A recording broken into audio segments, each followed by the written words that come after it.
শয়তানও তৌহিদি গুণে গুণান্বিত ছিল, মুত্তাকি ফরহেজগার ছিল, তাই সরাসরি আল্লাহর সাথে কথা বলার সুযোগ পেয়েছে। শয়তান অনেকগুলো ইবাদত করে যে অর্জনগুলো করেছে সেগুলি ধরে রাখতে পারেনি, বিসর্জন দিয়ে দিতে হয়েছে বেয়াদবির কারণে, আদম আলাহ ইসলামের সামনে বেয়াদবি করার কারণে। হযরত মূসা আলাহ ইসলামও আল্লাহর সাথে সরাসরি কথা বলতেন তুর পাহাড়ে গিয়ে নির্দিষ্ট স্থানে। তবে আমাদের দয়াল নবী যেখানে যেতেন সেখানে ওহী চলে যেত, আল্লাহর সাথে কথা বলার সুযোগ ছিল। এটাই আমার নবীর শান শৌকত।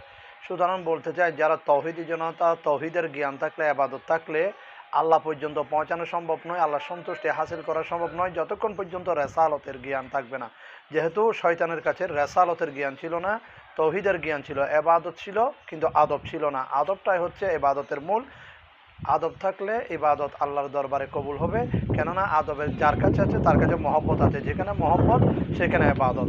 আর মহব্বতের গুণে আল্লাহ রসুলের সুপারিশ লাভ করবে, অথবা শয়তানের অনুসারে হয়ে জাহান্নামে যাবে। আজ এই বলে শেষ করছি। আগামী 26শে এপ্রিল সোহরাওয়ার্দী ঢাকা ঐতিহাসিক সুন্নি মহাসমাবেশে যোগ দেওয়ার জন্য, ফিলিস্তিনের পক্ষে নেওয়ার জন্য সকল মুসলমানের প্রতি আহ্বান জানাচ্ছি। আসসালামু আলাইকুম ওয়া রাহমাতুল্লাহি ওয়া বারাকাতুহু।